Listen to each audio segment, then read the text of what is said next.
from the past. Hi, my name is Andy Now, and I am a Bright Star facilitator. Today, I want to share with you the words and wisdom of Dr. Michelle Bengston, she's a Christian neuroscientist whose teaching has really helped me through one of the hardest seasons of my life. In 2020, I lost my son, Simeon. He was 27 years old. The trauma that followed was more than I ever imagined a person could carry.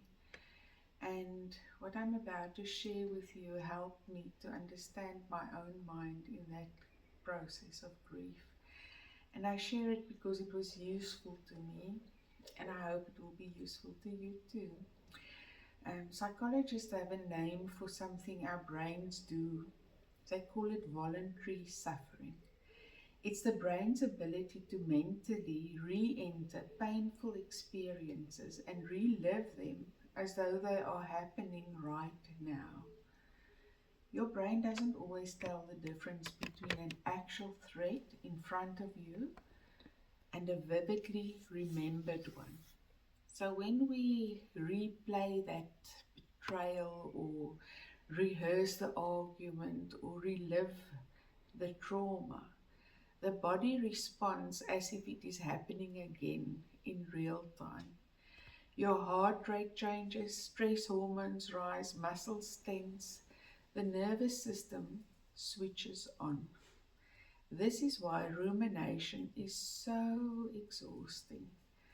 The event is over, but neurologically, the brain keeps reopening the file.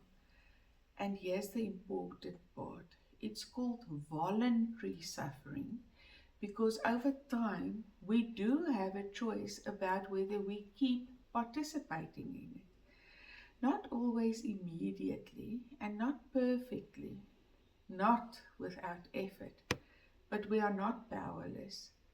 We didn't choose the original wound, but we can choose whether we keep rehearsing it in ways that leave our nervous system stuck there.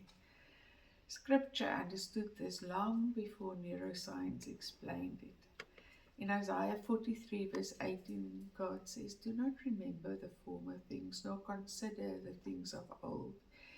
He wasn't denying the pain was real. He was warning us against becoming trapped there. So there's a difference between processing pain and rehearsing it. Processing moves us toward healing, but rumination keeps the wound inflamed. And the more we rehearse a painful thought, the stronger that pathway becomes. The brain gets faster at returning to fear or shame or even grief because repetition builds the road to it. Healing then includes learning to interrupt the cycle, to notice when the mind is wandering backward, and to gently redirect it, to ground ourselves in the present rather than reopen the wound.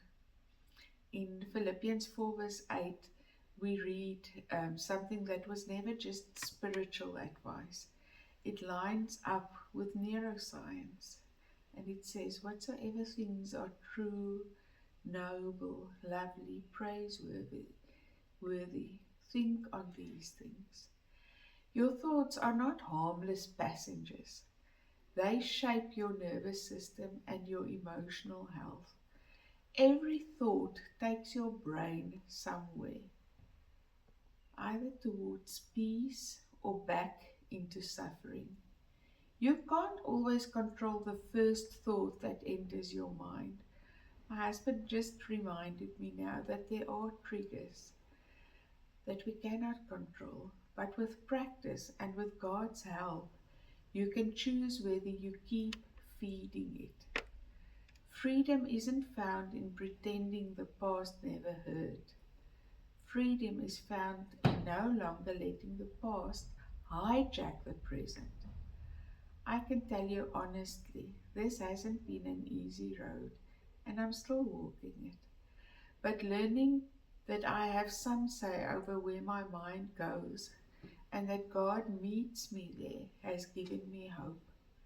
My prayer for you is that you'll find that same freedom too, not by forgetting, but by no longer letting the past hold the present captive.